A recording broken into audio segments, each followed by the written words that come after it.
Bonjour, pasteur Wanakaija Houchen, responsable de l'église évangélique de Philadelphie. Et je travaille en ce moment avec un jeune de Thoraïque qui s'appelle Henri Pézé. Voilà, il est 6 heures du matin et je suis au gîte de Fenepaza à Mouchaweng. Oh, je me suis levé déjà ce matin depuis 4 heures du matin pour lire et méditer la parole. Quelle est la parole que le Seigneur m'a donnée ce matin? Donc, j'aimerais partager avec vous pour commencer et bien booster la journée.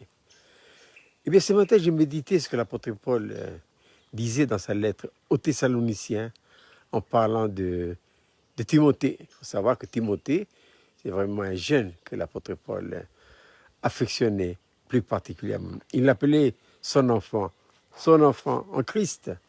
Alors, Paul dit ceci dans 1 Thessaloniciens chapitre 3, verset 2, à propos de Timothée, ministre de Dieu dans l'évangile du Seigneur Jésus-Christ. Voilà, ministre de Dieu. À partir du moment où nous sommes nés de nouveau, nous devenons un ministre. Voilà. Un ministre est un serviteur. Et Paul le dira également dans sa lettre aux Corinthiens, ouvrier avec Dieu. Il faut savoir que Dieu, il a un vaste plan. Il a des vastes desseins pour cette humanité. Et qui que nous soyons, et là où nous soyons, vous êtes chez vous, nous sommes ici en Calédonie, et d'autres dans d'autres pays, à partir du moment où nous sommes nés de nouveau, nous devenons ministres. Ministres, ouvriers avec Dieu. Mais chacun a sa part dans ce vaste dessein. Et c'est très important. Pendant tout un temps, on cherche, on rame aux galères. Seigneur, je sers à quoi? Il faut savoir que nous servons à quelque chose. Et au bon moment, Dieu nous révélera à quoi nous servons. Je pense à l'apôtre Paul. Ah oui, il faisait beaucoup de choses, mais il était à côté du dessein de Dieu. Depuis le jour où il a rencontré le Seigneur Jésus-Christ sur le chemin de Damas, et ça nous voyons ça dans Actes chapitre 9, voilà. Quand il est tombé de son cheval, il a eu en révélation le Seigneur Jésus-Christ. Et qu'est-ce qu'il a dit? Il a dit, Seigneur, que veux-tu que je fasse? En d'autres termes, Seigneur, à quoi je sers dans ton dessein à toi? Voilà. Et le Seigneur lui a montré, voilà, à quoi il doit servir. Mais ce qui est vrai pour Paul, est également vrai pour vous et pour moi.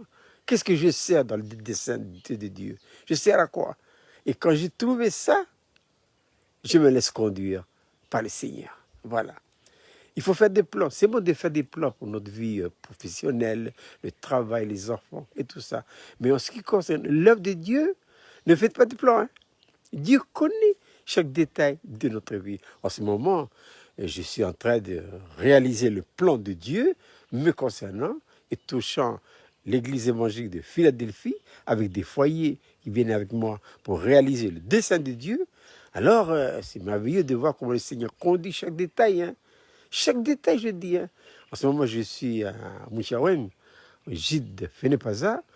Voilà, j'ai vu avec merveille comment le Seigneur conduit la journée d'hier. C'était merveilleux. Ce matin, j'ai commencé une deuxième journée. Je dois dire que je ne sais pas exactement ce que je dois faire. Mais je ne m'inquiète pas.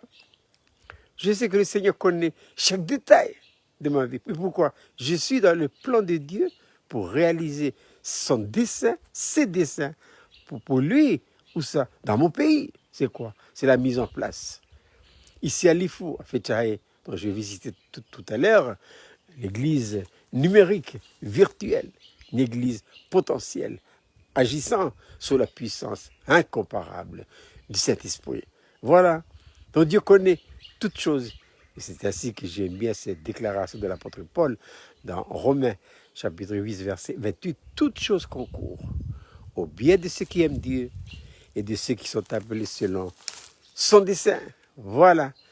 Donc c'est depuis ce gîte de Fenepaza à Mouchaweng, je suis sorti du studio là, voilà. Je vous fais montrer le studio. Voilà le studio où je suis logé. Voilà la voiture de location. Voici d'autres gîtes. Voilà. C'était un ancien légionnaire qui s'appelait Jérôme. On a beaucoup discuté avec lui hier soir.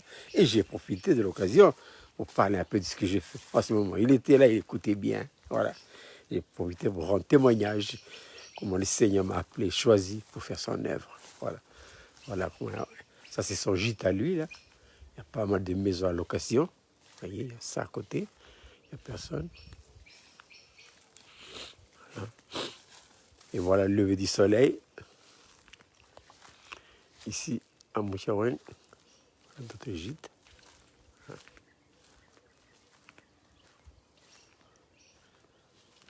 Et voilà la gîte où je suis. Le gîte s'appelle Wachomada. Wachomada, ça veut dire oiseau rouge. Ça, oui, joli nom. J'ai fait le tour du gîte. Voilà. Au-dedans, c'est tout. Il y a la télé, il y a tout ce qu'il fallait. Bon, je n'ai pas le temps de lire tout ça et regarder tout ça. Il faut que je lis ma Bible. Et voilà d'autres gîtes à côté. Il y avait un joli puits de cocotier. Voilà, et tout ça. Et voilà. Et voici. Écoutez les chants d'oiseaux. Ah, on est vraiment chez nous. Hein. J'aime bien ce que le Seigneur m'a révélé dans Genèse chapitre 31, verset 3. Alors l'Éternel dit à Jacob, retourne au pays de tes pères, vers tes parentés, et je serai avec toi. Voilà. Voici la chambre où je dors.